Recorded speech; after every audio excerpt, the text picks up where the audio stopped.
Boa noite, irmãos, graça e paz. Que dia lindo, né? Dia da mulher, mas hoje, dia de alegria, irmãos. Eu louvo a Deus pela vida de todas as irmãs que aqui estão. Ser mulher num mundo machista como o nosso não é nada fácil. De manhã eu caí na bobagem de falar que deu vontade de ser mulher devido à homenagem. Pessoal, eu falei, gente, é brincadeira, né? Mas realmente, né, está sendo um dia muito abençoado. Irmãos, vamos lá para Colossenses capítulo 1.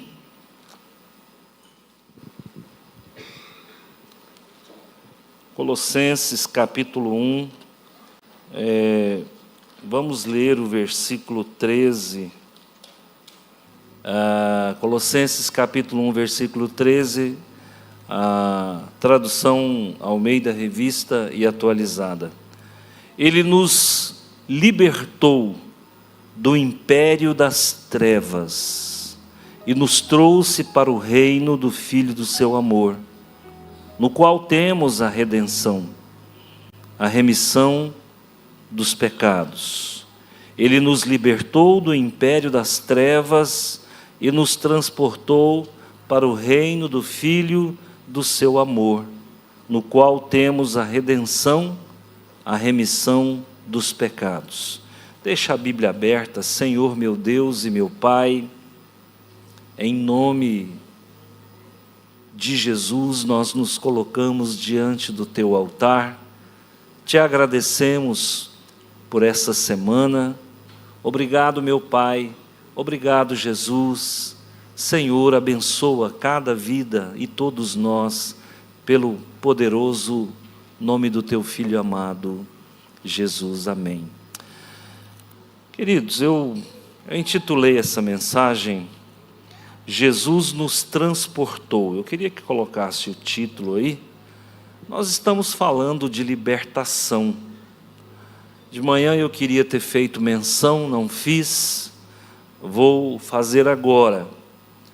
Estamos preparando 40 libertadores. Muitas pessoas estão sofrendo de opressão. E o fato de sermos filhos de Deus, batizados, lavados e remidos pelo sangue de Jesus, não impede que sejamos oprimidos pelo inimigo, tá? Então, estamos trabalhando, são 14 lições, para que nós preparemos 40 libertadores, para que nós possamos ter condições de atender a demanda. E nos trabalhos de libertação que nós temos feito, nós já tivemos muitas bênçãos mesmo. Poderia até constituir um livro, né, para que todos aqueles que receberam a bênção pudessem assinar, e nós já teríamos aí centenas de assinaturas, tá? Nós começamos, já vamos para a terceira aula semana que vem, e graças a Deus nós vamos formar um time de libertadores muito abençoado. Inclusive nós temos chamado as pessoas, né, que acreditam necessitar de libertação, que elas possam procurar a missionária Marilza para preencher o formulário de triagem. O preenchimento não garante que você vai ser selecionado, mas se não fizer o preenchimento, não tem como nós fazermos o trabalho de libertação. O texto que eu escolhi aqui nessa noite é justamente falando sobre isso, tá? Está no livro de Colossenses. Pela manhã nós tivemos aqui o Seiva, e eu gostei muito da aula que o Paulo Henrique deu e que o pastor Gessé deu. Paulo Henrique, eu não tinha visto ainda ele pregar, e ele pregou com propriedade, com autoridade, com conhecimento, né? Foi muito boa a aula dele. E já estamos chegando no final do primeiro módulo do Seiva. Nós vamos ter uma grande festa e vamos certificar todos os alunos que tiveram frequência. Aqueles que perderam algumas aulas, tem como colocar o título aí, irmãos?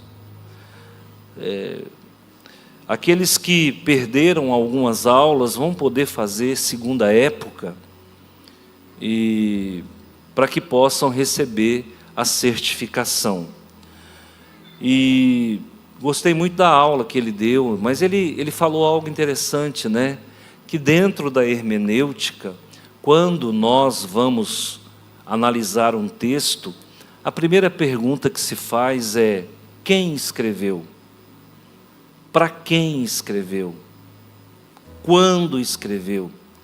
E essa carta foi escrita pelo apóstolo Paulo.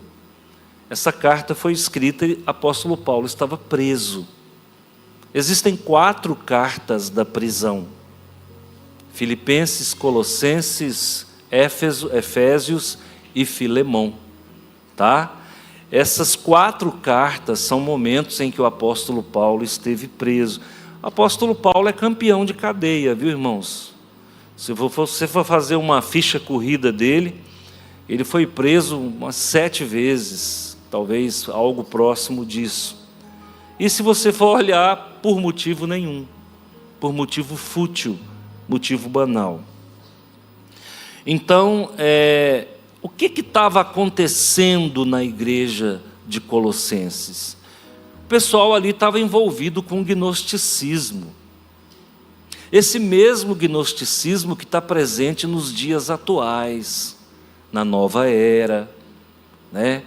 Você vai ver alguns artistas, alguns cantores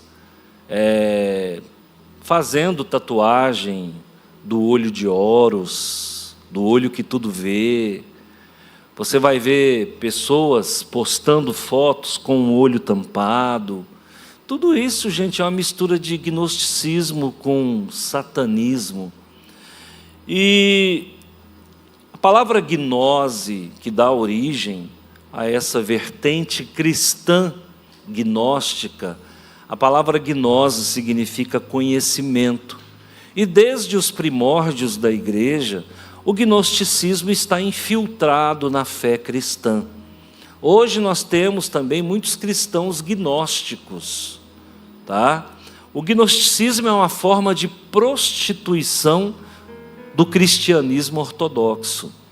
Então nós condenamos veementemente qualquer influência gnóstica no nosso meio. Uma outra questão que estava acontecendo, além de ensinos gnósticos na igreja de Colossenses, é também ensino de anjos, culto a anjos. A Bíblia nunca ensinou nós cultuarmos a anjos, mas lá havia essa vertente de ensino dentro da igreja. Uma outra questão: estavam tirando a autoridade de Jesus e colocando a autoridade em outras divindades menores, a citar os anjos e tal. Um outro ensino dos gnósticos também é que Jesus não habitou em carne, que Jesus não teve um corpo como o nosso. Segundo os gnósticos, o corpo de Jesus, ele era um corpo fluídico, ele era um corpo etéreo. Por isso que ele suportou a cruz, por isso que ele suportou o sofrimento. E dos ensinamentos gnósticos é que Jesus não habitou em carne. Um outro ensinamento que havia também dentro dessa igreja é o ensino ascético. O que é esse ensino? É o ensino de que você tem que viver uma vida completamente aparente. Tem que fugir, não pode comer carne, não pode, sabe, é uma vida assim reclusa, é uma vida de uma santidade que não diz respeito à palavra de Deus. uma vida de isolamento, uma vida da negação total dos prazeres. Então, assim, não é um ensino bíblico, tá? O Espiritismo, por exemplo, ele é recheado de ensino gnóstico. Eu fui espírita e eu posso falar para vocês. Tanto é que em dias que tem trabalhos de intercessão, né, que eles chamam de desobsessão, a pessoa não pode comer carne. A Bíblia nunca proibiu ninguém comer carne. Nós temos aí a Igreja Católica proibindo os seus fiéis de comerem carne. Isso vem do gnosticismo. Não tem esse ensinamento na Bíblia.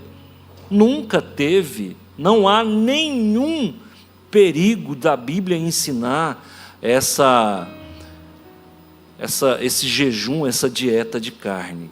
Tá bom? Você pode até fazer por um tempo determinado, mas não é doutrina. É um desejo seu de se sacrificar.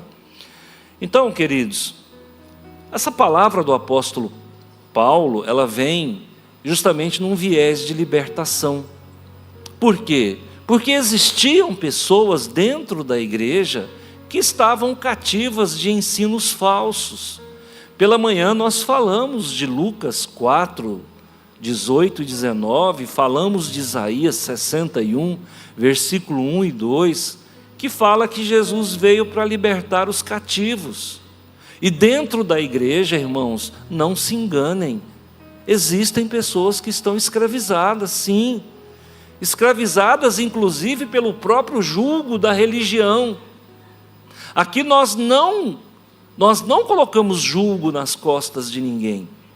A religião não pode ser um fardo. A religião não pode ser um peso.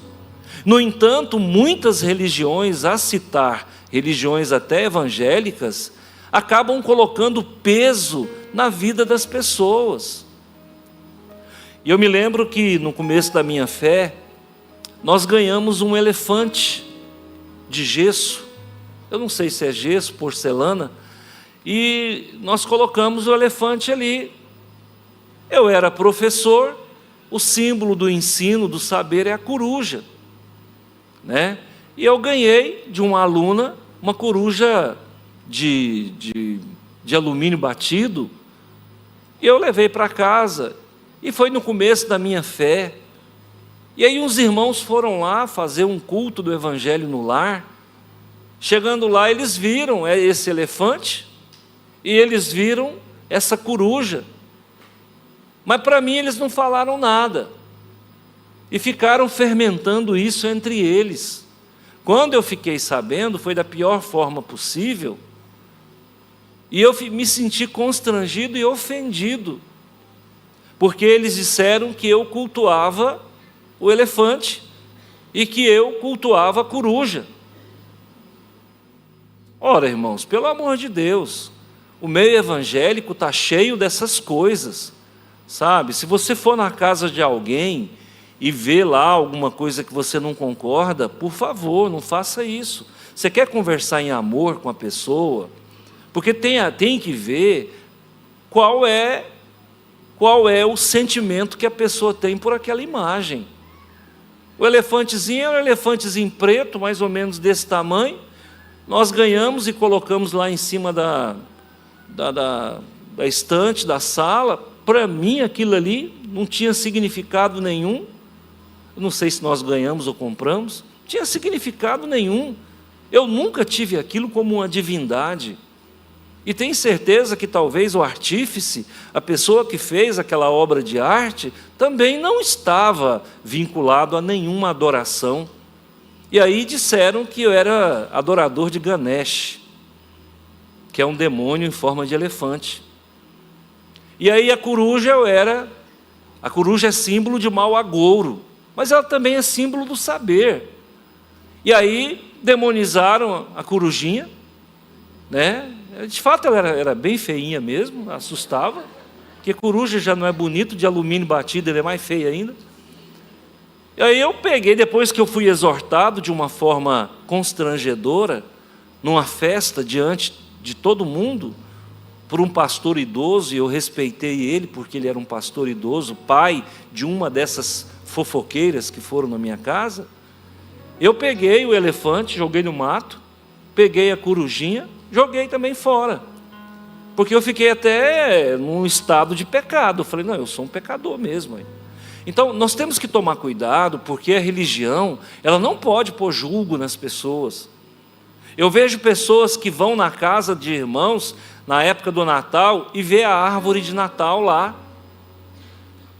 e sai se benzendo, dizendo que aquele irmão está com a árvore do princípio idólatra dentro da sua casa. As bolas têm uma representação diabólica, o pinheiro tem uma representação diabólica. Queridos, eu não vou colocar a árvore de Natal na minha casa, porque eu tenho o entendimento que não devo colocar. Mas eu não vou julgar o irmão que coloca. Eu não vou demonizar a casa do irmão que coloca. Eu entendi que eu não preciso. Não, porque a árvore de Natal foi criada lá na Babel, por Nimrod, a mãe de Nimrod, Semíramis. Bom, tem toda uma história. Agora, você não quer colocar na sua casa? Beleza. Não julga o irmão que às vezes colocou e até nem sabe do que você sabe. Você quer falar em amor com o irmão? Fale em amor com ele. Se ele quiser tirar a árvore de Natal, ele tira. Se ele não quiser, a casa é dele. Não é? Eu me lembro de um tempo em que as pessoas crentes que não tinham televisão demonizavam quem tinha. E às vezes chegava na casa do irmão e falava, televisão é do diabo. E chegaram na casa do irmão aqui dessa igreja, lá atrás, há muitos anos atrás, e chegou e falou, a televisão é do diabo. Ele falou, não, foi eu que comprei nas Casas Bahia, é minha. 24 parcelas, diga-se de passagem. Então, queridos, nós temos que tomar cuidado. Igreja, muitas vezes, ela coloca julgo nas pessoas. E o que Jesus veio fazer? Tirar o julgo de sobre as pessoas, tirar as pessoas do cativeiro. A hora que você entende que não precisa mais de árvore de Natal, irmãos, eu já cometi falhas na minha vida, mas foi com a melhor das intenções. As minhas meninas eram pequenas, eu contratava Papai Noel para ir lá em casa entregar presente.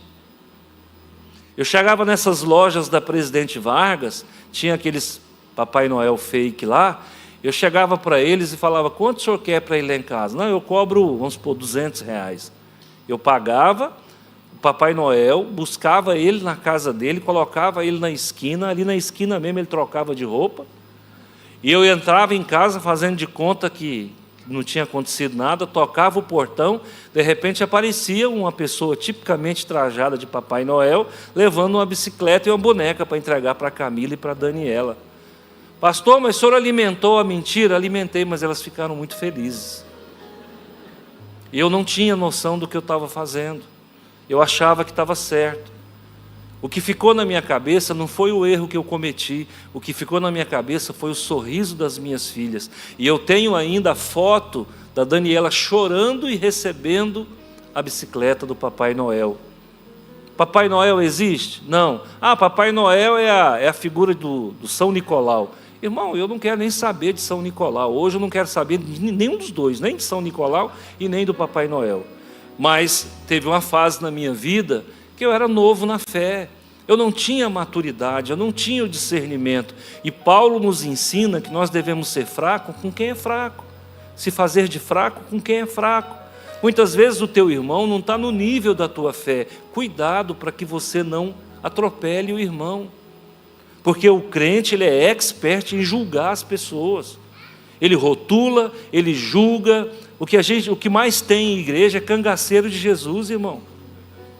Pronto para cortar a cabeça. É o lampião gospel. Então, pelo amor de Deus, nós temos que ter amor. O que norteia o nosso comportamento não é o julgamento, é o amor.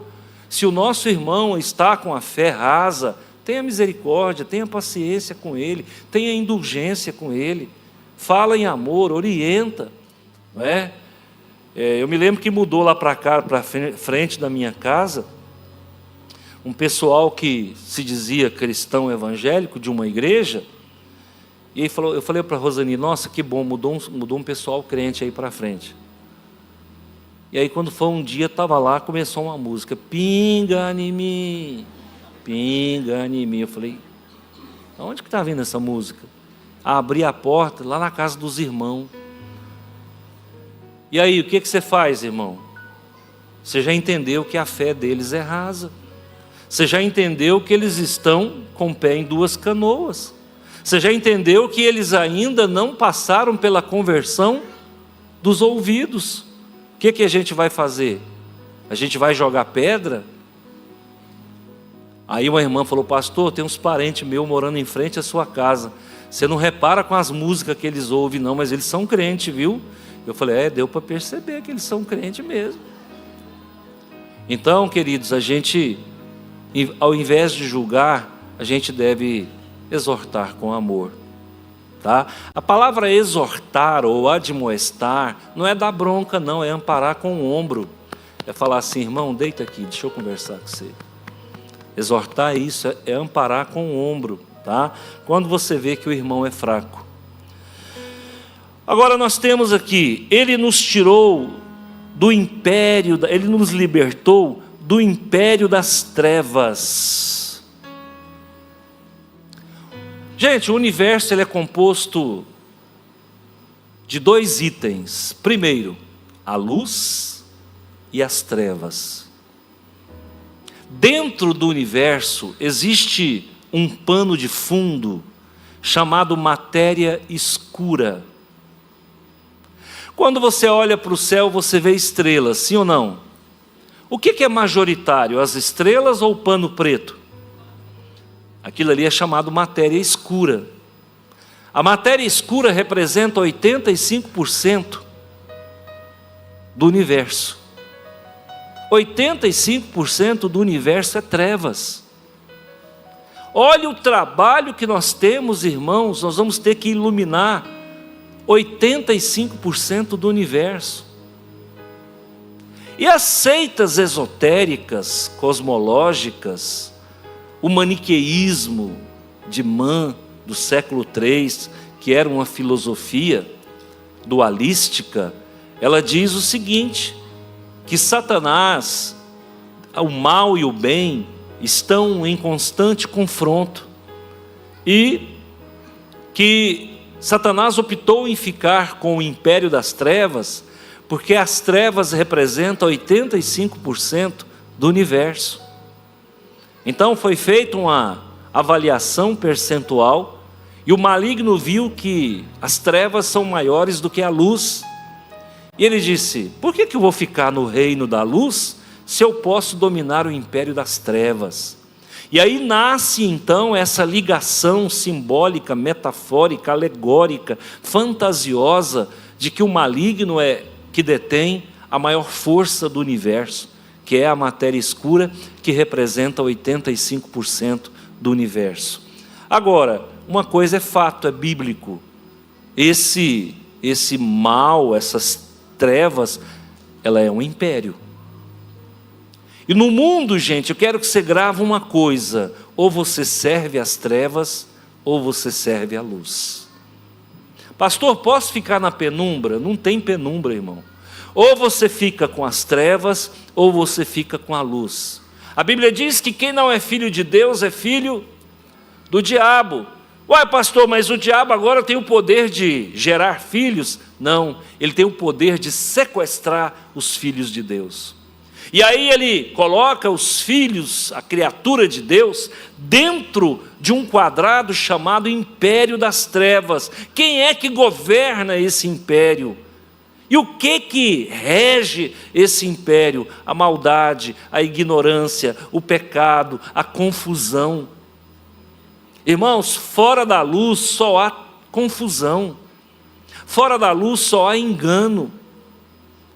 Olha para a tua vida antes de você entregar a sua vida para Jesus. Era só confusão. Eu vejo pessoas que ainda não entregaram a vida para Jesus, elas não conseguem se firmar no bem, elas não conseguem se firmar no correto. Elas acertam uma vez e erram 9. E a palavra pecado vem da palavra hamartia, que significa errar o alvo. Toda vez que nós pecamos, nós erramos o alvo. Quem está no império das trevas não tem como acertar, porque está na escuridão, na ignorância, no engano. Então, nós viemos do império das trevas. Eu vim do império das trevas. E olha, irmãos, que nesse império eu fiz escola. Eu me lembro que no tempo, do Espiritismo, pessoas vinham de Caçu, vinha de Cachoeira Alta, para ser atendido pelo guia ou pelo demônio que eu trabalhava. Eu chegava a batizar crianças nos rituais umbandistas. Pessoas vinham, olha, eu fui curado de uma dor de cabeça com esse preto velho. Outras vezes vinham, olha, eu fui curado de uma enfermidade aqui com esse caboclo. E começou a criar um clientelismo, começou a criar ali um séquito de seguidores. E comecei a batizar crianças incorporado. E esse negócio foi tomando forma. Só que no fundo não era feliz, porque esse império é o império das trevas. Ninguém pode ser feliz vivendo na escuridão.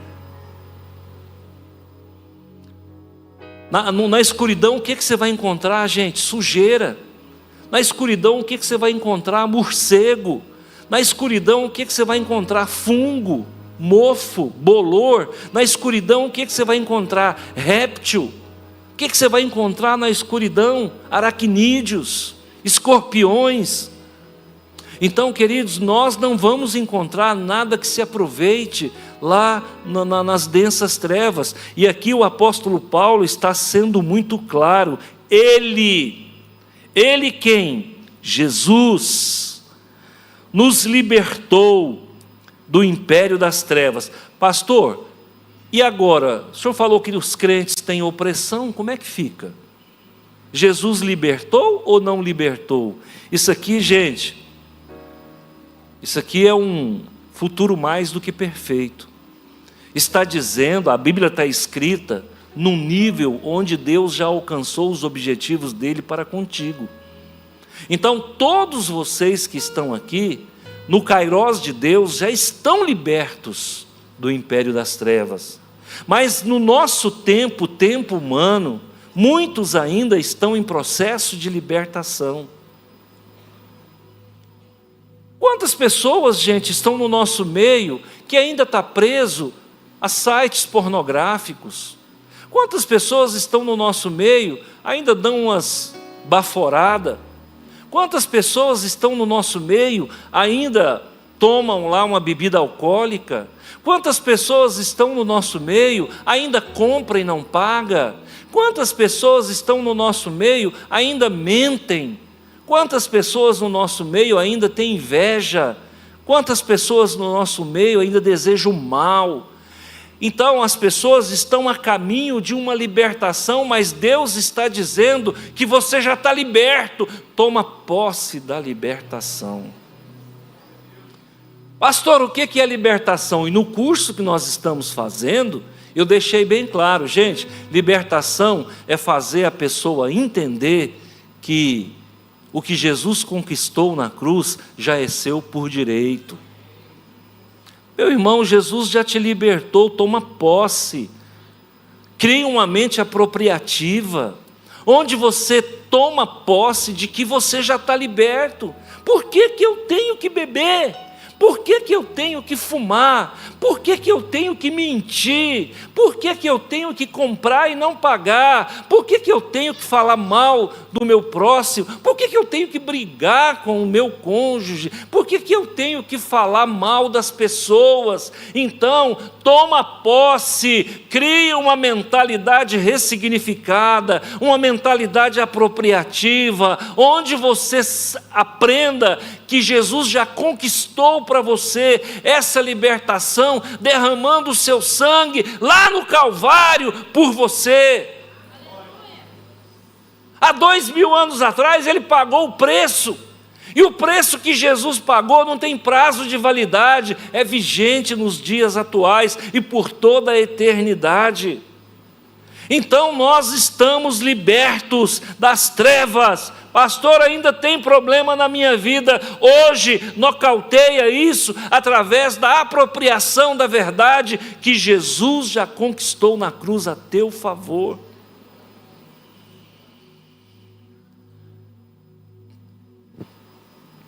Um dia eu tomei conhecimento de uma lei, que eu não sei se ela ainda está em vigor, mas naquele tempo tinha a SUNAB, lá onde eu morava.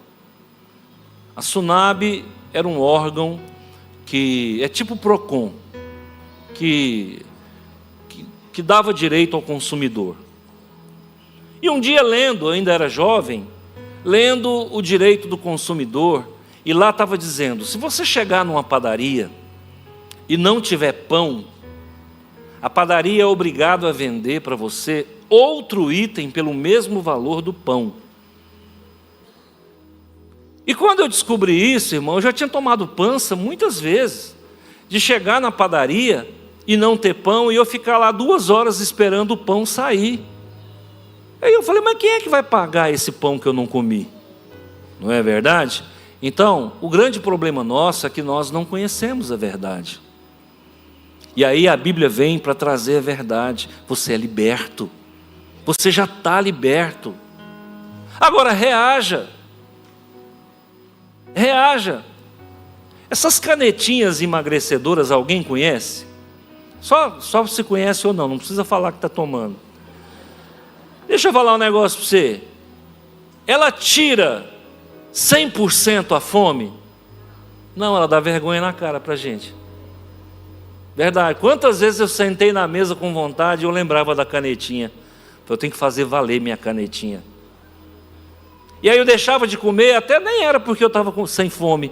Deixava de comer porque eu me lembrava da canetinha. Quantas vezes, irmãos, nós entramos numa errada porque nós não nos lembramos do sacrifício de Jesus na cruz. Se você parar para pensar, é 8 segundos. A tentação, irmãos, é 8 segundos. É o touro mais brabo que eu já conheci, é a tentação. Se você conseguir ficar em cima dessa tentação 8 segundos, você não cai mais não. Mas o problema, gente, é que tem gente que quando é tentado, rola no chão com a tentação. Vem em mim tentação, eu gosto. E aí, meu amigo, não tem canetinha que resolve. Não tem sacrifício de Jesus que resolve. Nós temos que dizer não para esse velho homem. Porque o velho homem, irmão, ele está morto, mas está com o olho aberto. Se você não tomar cuidado, ele levanta da cova. O nosso velho homem, ele está meio morto, meio vivo. Ele está cataléptico. Uma hora ele abre o olho, outra hora ele abre a boca, outra hora ele levanta a perna. Esse velho homem não está totalmente morto, não. E aí o pai de uma menina, a minha esposa era diretora de uma escola, e esse homem era de uma igreja aí, né, bem pentecostal. E o vizinho, ele brigou com o vizinho. Pegou um facão, saiu lá fora para picotar o vizinho todinho. E o vizinho falou, olha, peraí, você não é crente? Ele falou, eu sou, o facão não converteu ainda não. Como é que pode um negócio desse, irmão? Pronto para maltratar as pessoas, pronto para humilhar as pessoas, pronto para poder tratar as pessoas com casca e tudo. Ô, você está liberto. Acorda, freguês. Você está liberto, rapaz. Se você está errando é porque você quer errar, você não tem mais necessidade de errar. Ou você está na canetinha, você vai comer porque você quer. Na verdade, você não está com fome. Então, Jesus nos libertou, não foi de uma prisão. Jesus não nos libertou, não foi de um cárcere qualquer. Jesus não nos libertou, não foi de uma cela qualquer. Ele nos libertou de um império. Império. Entra no mundo das drogas e tenta sair. Você vai saber o que é império. Império é aquilo que é imperioso sobre a vida do pecador. Império é aquilo que domina. Império é aquilo que lastreia. Império é aquilo que envolve a pessoa. Quando eu deixei o espiritismo, os demônios mandavam recado para mim: volta aqui, volta para a encruzilhada que você para de sofrer. Recebia recados lá de Brasília, de amigos meus que ficaram lá no kardecismo: volta de novo para o kardecismo que você para de sofrer. Olha o império com seus tentáculos, olha o império com suas garras. Mas o que a Bíblia diz? Jesus disse que aquele que lhe for dado, ele jamais jogará fora. E quem é que pode nos separar do amor de Deus? Então, queridos, maior é Deus em nós, maior é o que está em nós, do que aquilo que está no império das trevas, no mundo, no Deus do presente século. Agora, olha o que ele diz aqui: Jesus nos libertou do império das trevas e nos transportou para o Filho do seu amor. Jesus é o quê? O amor de Deus. Todo mundo tem um amor. Qual é o seu amor? Sua mãe? Mas você só tem um amor? Então você é feliz, porque você tem mais de um amor. Quem é o seu amor? Aí a gente tem que explicar que amor é esse, né? É o amor o quê? Família? É o amor eros? É o amor irmão? Então, quem são os seus amores? Aqui a palavra de Deus está dizendo que Deus te tirou do que havia de pior e te trouxe para o que há de melhor, para o reino do Filho do seu amor. Quando mataram Jesus naquela cruz, mataram o amor de Deus. Quando mataram Jesus naquela cruz, mataram o amado do Senhor. E esse tempo atrás, alguém chegou para mim e falou assim: por que Deus, sendo amor, permite que a gente sofra tanto? E eu falei: por que você, sendo tão boa pessoa, matou o Filho de Jesus, o Filho de Deus? A gente cobra de Deus, né? Aí se Deus é amor, por que Ele deixa eu sofrer? Não, mas se você é uma pessoa boa, por que você matou o Filho de Deus? A resposta é no mesmo nível. Deus nos tirou de um tutor mau, covarde, de um patrão mau, e nos trouxe para Jesus, que é o Filho do seu amor.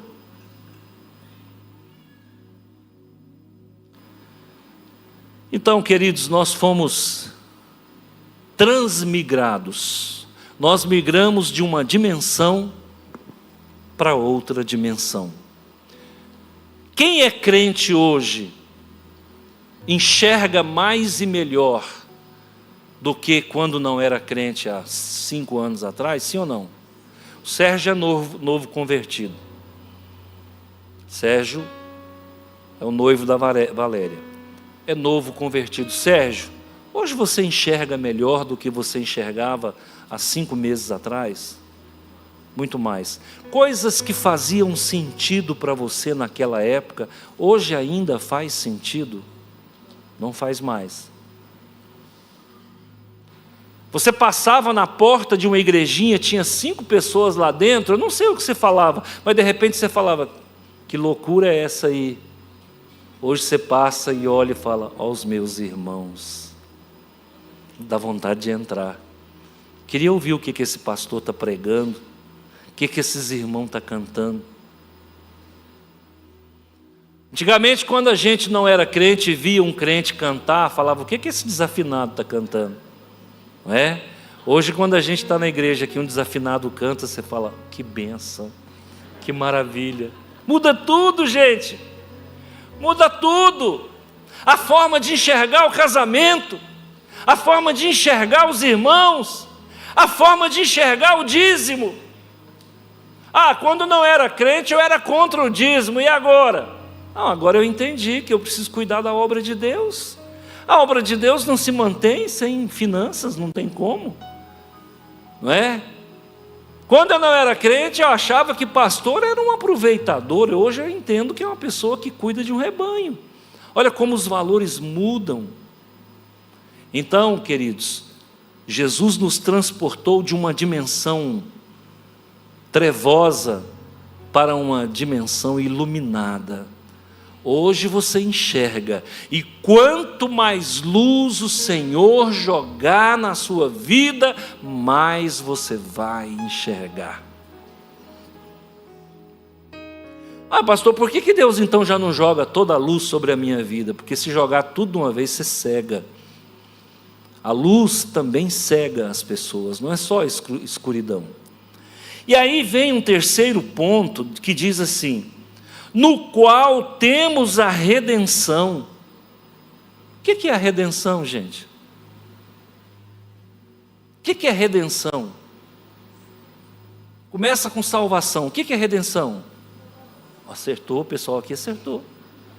A salvação vem por conta da mudança de dimensão. A salvação vem por conta do abandono das velhas práticas. A salvação vem por conta da mudança de dimensão. A salvação vem por conta de você sair de um império e entrar num reino. Aí você ganha vida eterna com Deus. Olha, você vai morrer e o seu espírito vai subir para as mansões celestiais. Isso está garantido, é líquido e certo na palavra do Senhor. Agora, como é que isso vai acontecer se a Bíblia diz que no céu não entra pecado no que você aceita Jesus, no que você é transportado das trevas para a luz? Você recebe a salvação e o quarto princípio está aqui, ó. Nós temos a remissão o teu pecado está perdoado. É coisa que o irmão católico não consegue entender, porque ele tem que se penitenciar. O católico ele tem que se chicotear. O católico tem que ir à Trindade a pé, porque ele é um pecador. E então ele não entendeu os sacrifícios de Jesus. Os sacrifícios de Jesus para o irmão católico é manco, porque tiveram que levantar a irmã Maria como intercessora. A intercessão de Jesus é manca. Tiveram que levantar a irmã Maria como intercessora. O Jesus deles é um Jesus tolhido. Tem que pedir para a mãe e para o filho fazer. Não há conexão com esse remissor. Não há conexão com esse redentor. Não há conexão com esse rei do reino da luz. Olha como a nossa fé é muito mais rebuscada. Olha como a nossa fé é muito mais bíblica, é muito mais confiável. Você não precisa da irmã Maria para ir morar com Deus. Você não precisa da irmã Maria para Jesus atender o seu pedido. Você não precisa da irmã Maria para suas contas serem pagas. Porque quem derramou o sangue na cruz não foi ela. Quem derramou o sangue na cruz foi Ele. E o povo é tão tapadinho que eles não conseguem entender. Quando chega em Caná da Galileia, quem estava se casando ali era um parente de Maria, possivelmente parente de Jesus. E o vinho acabou. Isso é um fiasco, irmão. Eu convido vocês para um churrasco. Quando chega lá pelas tantas, a carne acabou e a fome continua. E aí o que eu vou fazer? Passar vergonha. É constrangedor para o dono da festa. Maria se sentiu constrangida.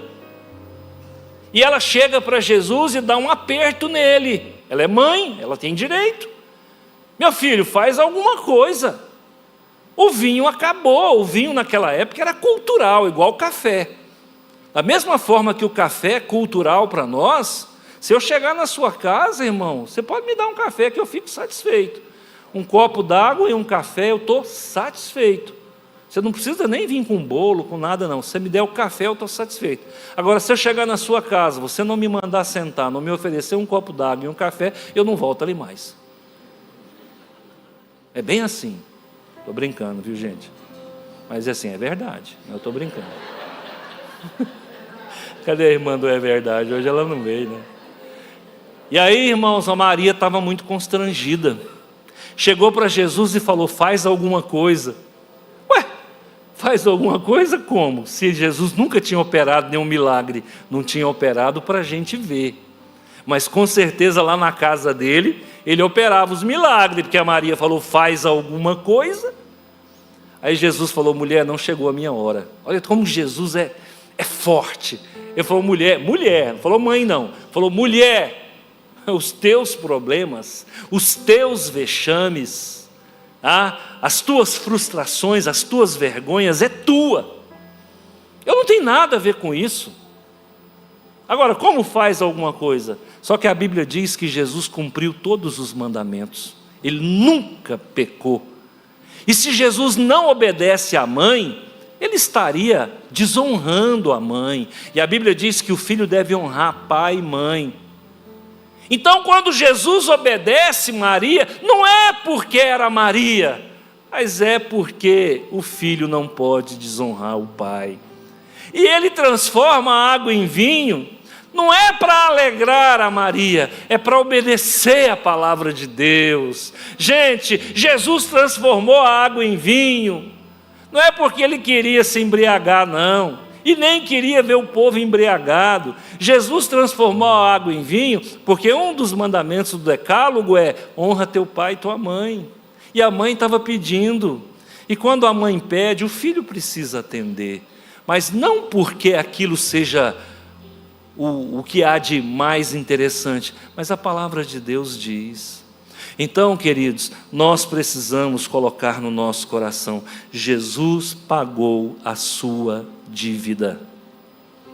Que dívida, pastor? A dívida que te envergonha, a dívida que te diminui, a dívida do teu passado, a dívida que impede você entrar no céu, a dívida que faz Deus olhar para você torto. Jesus derramou o sangue dele sobre você, e agora Deus não olha para você com o canto dos olhos, Deus olha para você frente a frente, e Ele te chama pelo nome. E o teu nome lá no céu não é esse nome que você tem aqui não, viu? Eu já descobri que meu nome lá no céu é Roberto. Eu tive um colega de segundo grau. Eu sempre fui muito cheio de complexo, e eu sempre me achei muito feio. Verdade. Sempre me achei muito feio. Era só olhar no espelho que eu tinha essa. E eu tinha um colega, chamava Marcelo Mastroianni. Rapaz, eu falei: por que não fui eu? Por que minha mãe colocou Antônio? O povo chamava Tonho. Para minha mãe com tanto nome. Olha, se eu tivesse o nome desse menino, Mastroianni. Olha, se meu nome fosse Marcelo. Você nunca viu ninguém colocar apelido em Marcelo? Põe em Tonho, Tonico, Tonhão, não é? Aí, irmãos, eu ficava olhando para o Marcelo e falava: ô, gente, eu queria tanto ter um nome desse. Agora deixa eu falar uma coisa para você. Você não gosta do seu nome não? Fica tranquilo, Deus já te deu um novo nome. Hoje você não sabe qual é, mas quando chegar no céu, talvez seja Mastroianni. Eu não sei se a gente pode escolher. Se puder, eu já vou dando a dica: Mastroianni. Ai, Deus abençoe a sua vida, irmão. A gente sofre, mas brinca, não é verdade? Esse mundo é um mundo de sofrimento, mas a gente brinca. Brinca ou não brinca? Faz a vida ficar melhor, né? Deus te guarda, Deus te livra do mal. Valoriza a tua salvação. Valoriza teu novo nascimento. Não se envolve com pecado não, irmão. Não se envolve com pecado não, você vai atrair demônio para a sua vida. Cuidado com pornografia, Deus está me falando isso aqui o tempo todo. Oh, cuidado com pornografia, santifica teu celular. Misericórdia. Você que está em grupos aí que o pessoal fica mandando pornografia, tira o seu nome desse grupo. Pelo amor de Deus, isso atrai maldição. Um dia uma pessoa falou para mim assim: oh, eu tenho um Sky Gato aqui. Se você me pagar R$50, eu mando colocar lá na sua casa. Falei: rapaz, deixa eu falar um negócio para você. Eu não mexo com isso não, cara. Isso é roubo. Eu vou atrair o devorador para a minha vida. Nem Sky Gato, nem Sky Morcego, nada. Eu não quero nada disso. Eu quero o que é lícito. Eu não vou roubar sinal de ninguém não. E a vida dessa pessoa é um buraco, irmão. Não sai do cheque especial, não sai do agiota. Por quê? Porque está roubando. Nós somos salvos em Cristo Jesus. Queira o que é teu. Queira aquilo que você trabalhou, que você conquistou. Não põe a mão em dinheiro que não é seu não, que você vai atrair demônio, devorador para a tua vida. A época mais difícil da minha vida, para encerrar, foi quando eu estava desenganado dos médicos. E eu tive que mudar para Brasília em 87. Eu mudei para Brasília e falei: vou morrer lá junto com a minha mãe. Peguei essa casinha que é aqui o escritório da igreja, que era a minha casa. Aluguei, na época por um salário mínimo. E fui embora. E lá eu pegava o aluguel na Caixa Econômica. A mulher depositava, eu retirava lá.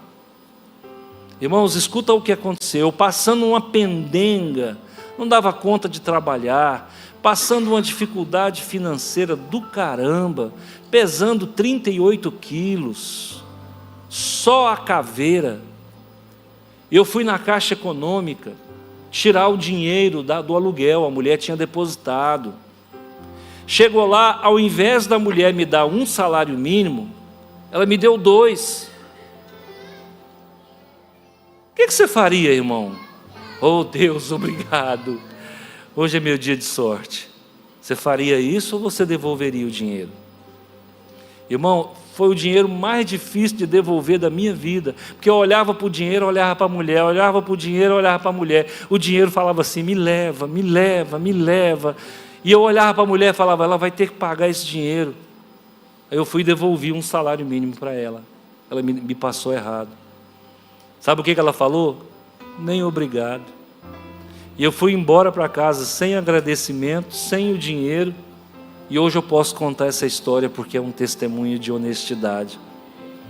Não quero o que não é seu. Não quero o que não é seu. Fique com o que Deus te deu, e sobre muito Ele te acrescentará. Amém? Quero deixar essa palavra com você. Eu quero orar por você nesse momento. Antes de orar, eu quero falar do livro, né? Nós lançamos um livro agora, 7 Manhãs à Sombra do Altíssimo. É um livro devocional, com 7 devocionais aplicativo. Cada lição você vai ler num dia, e você vai responder as perguntas que eu estou fazendo. Então ele é um livro de devocional, aplicativo consumível. Depois que você utilizar ele, não vai servir para mais ninguém, porque você vai escrever responder algumas perguntas que eu vou te fazer. Pastor, R$15 é para abençoar a sua vida, tá?